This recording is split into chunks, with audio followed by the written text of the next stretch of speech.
আসসালামু আলাইকুম। অনেক ভাইয়েরই প্রশ্ন করে থাকেন যে ভাই একতলা বাড়ির ডিজাইন দেখান, একতলা বাড়ির ডিজাইন দেখান।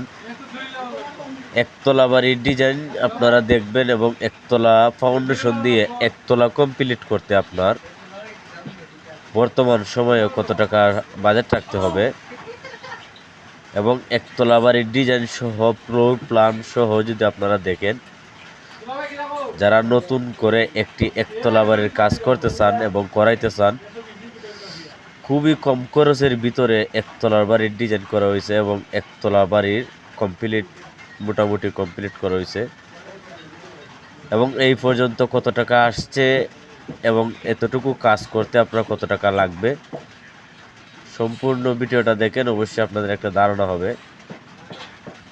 এইখানে প্রায় 1360 এবং 65 স্কোয়ার, প্রায় 1400 স্কোয়ারের মতো এই বাড়িটি। এখানে মূলত প্রায় 4টা বেডরুম, 4টা টয়লেট এবং 2 ইউনিট দিয়ে এই বাড়িটি করা হয়েছে। প্রায় 1400 স্কোয়ারের মতো এই বাড়িটি, প্রায় 2 ইউনিটে ওই বাড়িটি করা হয়েছে এবং ওই বাড়িটি করতে গিয়ে আপনাদের যে ডিজাইনটা দেখানো হইতেছে, এখানে আরও মূলত কিছু কাজ বাকি আছে, পুরোপুরি কমপ্লিট হয় নাই।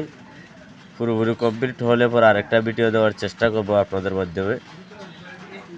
এইখানে দেখেন সামনে একটি ফোর্স এবং 2টি বেলকুনি দেওয়া হয়েছে 2টি ইউনিটের জন্য। গ্রামের মধ্যে তো সচরাচর দেখা যায় যে বেলকুনিগুলো অনেক বড় বড় দেওয়া লাগে, বাকি বেলকুনি যদি একটু বড় হয় অনেক সুন্দর হয় এবং ওইখানে যে ডিজাইনগুলো করা হয়েছে এই ডিজাইন অনুযায়ী যদি আপনি এই একতলা বাড়ির কাজ করেন এবং করাইতে চান,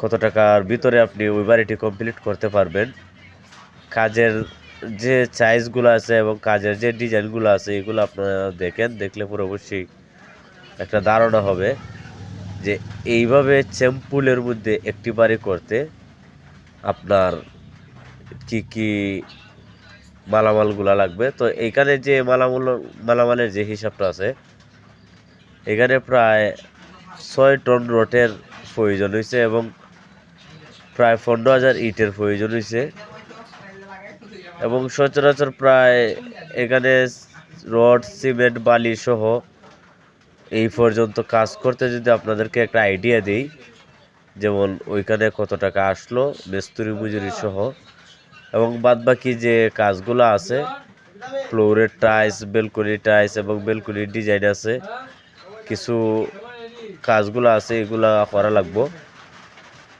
তো মূলত 3টি সাইট কমপ্লিট করা হয়েছে এই বাড়িটি, আর এখন শুধু সামন সাইটের যে ডিজাইন সহ কাজটা রয়েছে এটা কমপ্লিট হলে পর আপনাদের মধ্যে আরেকটা ভিডিও দেওয়ার চেষ্টা করবো। এখন এই যে কাজগুলা, এগুলো আসলে মজুরি হিসাবের একটা আছে।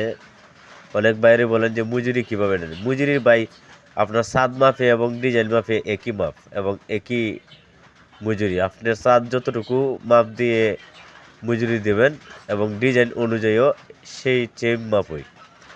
তো মজুরি নিয়ে যারা চিন্তা করেন, আপনার কাজের উপরে নির্ভর করে আপনার কাজটা কীরকম হবে এবং কাজটা কতটুকু কোয়ালিটিফুল হবে এবং কাজটা কী ধরনের হবে এবং ওইটা কিন্তু আপনি যে যারা করবেন ওই কাজের উপভুক্তিতে কিন্তু ডিজাইনের উপরে নির্ভর করে। এইখানে দেখতে পাচ্ছেন যে একটি অ্যাটাচ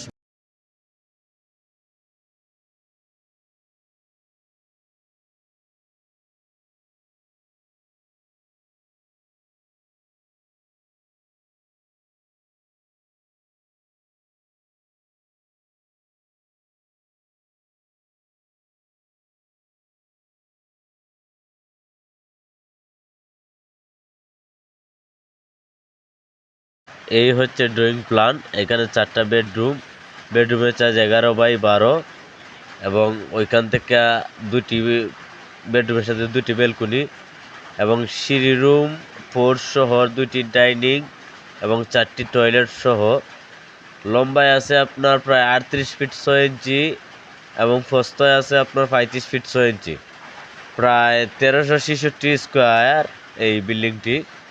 তো মূলত প্রায় 1400-র উপরে যাবে এই বিল্ডিংটি আপনার। তো টোটাল যদি আপনি হিসাব করেন যে ওই বাড়িটি আপনি এই অনুযায়ী ফ্লোর প্ল্যান সহ যদি আপনি কমপ্লিট করতে চান, প্রায় 20 লক্ষ টাকা আপনার বর্তমান সময়ে একতলা ফাউন্ডেশন দিয়ে একতলা কমপ্লিট করতে প্রায় 20 লক্ষ টাকা যদি আপনি বাজেট রাখেন, তাহলে আপনি কমপ্লিট করতে পারবেন 2 ইউনিটের বাড়ি। যারা 2 ইউনিটের বাড়ি করতে চান গ্রামের মধ্যে, এই ধরনের একটি ড্রয়িং অনুযায়ী এবং ড্রয়িং অনুসারে অবশ্যই আমাদের যে হিসাবটা সেটা আপনি ফলো রাখবেন।